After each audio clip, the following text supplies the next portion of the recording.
Bismillahirrahmanirrahim. Assalamualaikum warahmatullahi taala wabarakatuh dan salam sejahtera pada semua. So hari ini cikgu nak sambung satu soalan penjelmaan transformation. Okey, kita tengok soalan. Rajah 9 menunjukkan 3 segi 4 A B C D. So kita ada A B C D, E F G H, E F G H dan J K L M. J K L M dilukis pada satu satah kartis. Okey. So JKLM ialah image. JKLM ialah image. So kita note sikit kat sini. Yang ni ialah image. Ialah. Okey, bagi objek A B C D. So A B C D. A B C D ni ialah objek. Okey, di bawah gabungan transformasi X, XY. So kalau XY kena cari Y dululah. Lepas tu baru kita cari X. So macam mana kita nak huraikan objek jadi image? Okey, first kali. Okey, cikgu ulang lagi sekali macam mana objek jadi image. Okey, ni ialah objek tadi, ni ialah image. So kalau soalan penjelmaan kita kena tahulah macam mana objek jadi image. Okey. First kali kita tengok gambar ni. So dia dah bagi pada kita panduan Okey, untuk memudahkan pelajar. So pelajar tengok macam mana objek ni jadi objek warna kuning. Okey, of course pelajar tahulah macam mana objek ni jadi objek yang dekat bawah ni. So kita tahu pantulan. Okey. Okey, so bila pantulan, okey mesti ada garis lah. So dekat sini garis dia, garis di tengah-tengah. So kita gariskan dia. Okey, macam ni. Okey, so kita dapat jawapan yang pertama, objek ni jadi objek warna kuning tu. So kita tulis pantulan lah. Okey, pantulan mesti ada pada garis lah. Pada garis. Okey, so garis apa dekat sini? So sampai ujung ni So garis Y sama dengan 4. Okey, so ni jawapan yang pertama. So kalau kita nak bagi markah pun, okey, markah dia yang pertama ialah daripada pantulan lah. So pada garis Y sama dengan 4 ni satu markah. So dua markah. Okey, lepas dipantul macam ni. So macam mana objek kuning ni jadi image yang besar ni? Okey, kita tengok. Okey, macam mana objek kuning jadi image. So kita tahu bila image terbalik dekat sebelah so pelajar mesti tahulah. Automatik pelajar tahu K dia ialah negatif lah. Ialah negatif. Negatif ni menunjukkan objek terbalik lah. Objek terbalik.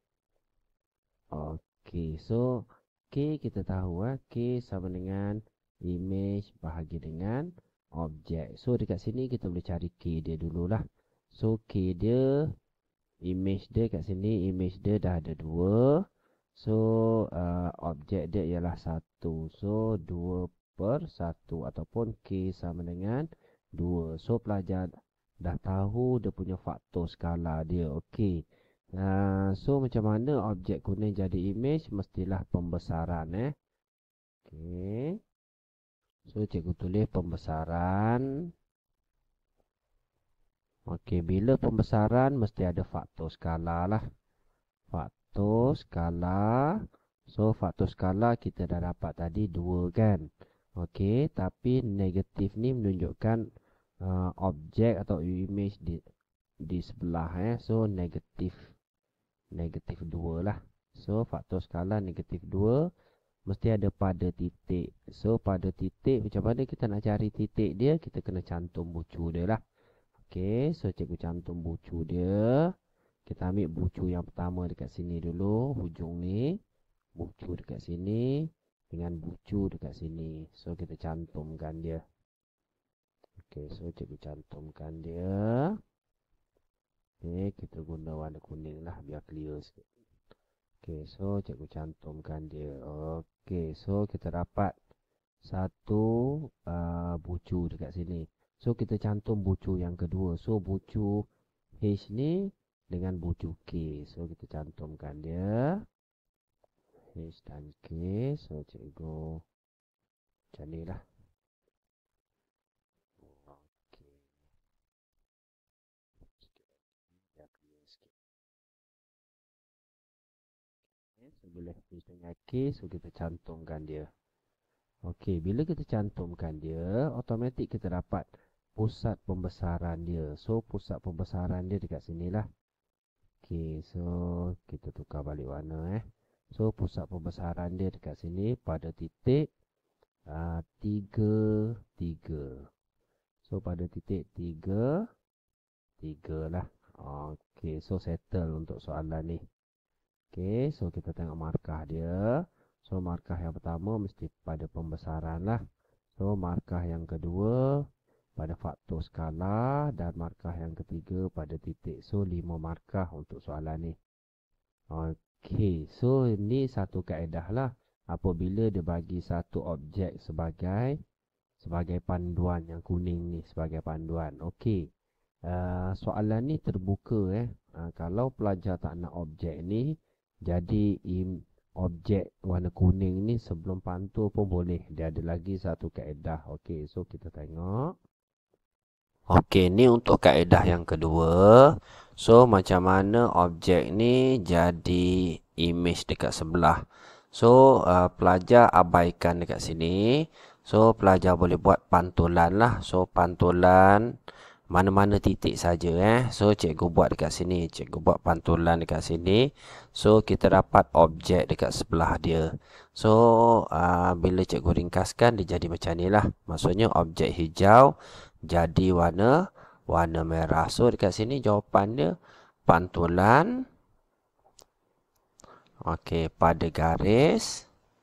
So pada garis dekat sinilah X sama dengan 4. So dekat sini pelajar akan dapat markah lah. Pantulan 1 pada garis 1. Okey, lepas dia pantul dekat sini, mesti berlakunya pembesaran.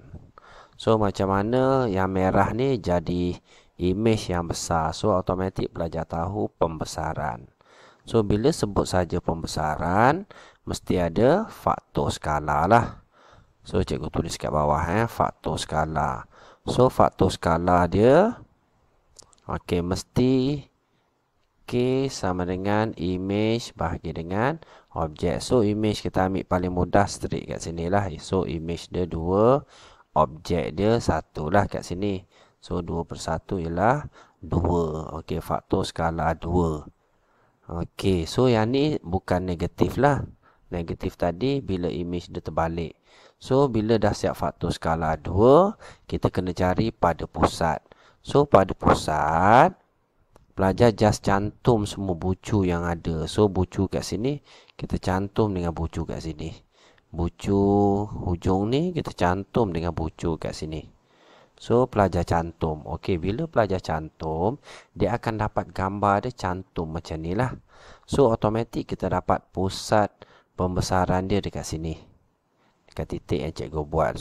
So titik dia 7, 7, 7. So jawapan dia dekat sini pada pusat ataupun pada titik 7, 7. Sangat mudah. Jadi untuk soalan ni dia sangat terbuka lah.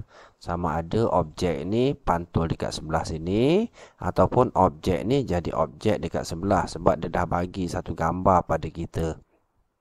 Okey. Gambar ni jadi besar ataupun objek ni kita just pantul ke sebelah. Okey, bila pantul ke sebelah dan dia berlakunya pembesaran. Okey, so mana-mana kaedah yang pelajar rasa mudah lah. Tak semestinya pantul pada X sama dengan 4. So kalau pelajar nak pantul X sama dengan 3 pun boleh. Tak ada masalah. So kalau X sama dengan 3, katalah macam ni dia pantul X sama dengan 3 kat sini. So bila dia pantul kat sini, automatik kat sini 2 titik, 2 titik. So dekat sini lah. So pelajar akan dapat macam ni gambar dia. So naik macam ni. Okey, macam ni. Okey, macam mana? Okey, so kita cantum. So dia akan dapat image dia macam ni lah. Bukan image, objek dia macam ni. So bila dapat objek dia, so pantulan pada X sama dengan 3. Lepas tu berlakunya pembesaran. Sama je kaedah cantum bucu dia. Yang membezakan dia ialah titik pembesaran. Okey, so cikgu harap pelajar faham lah. Okey, so itu saja daripada cikgu untuk hari ini. Cikgu harap video cikgu membantu. Jangan lupa like dan subscribe. Terima kasih semua. Assalamualaikum.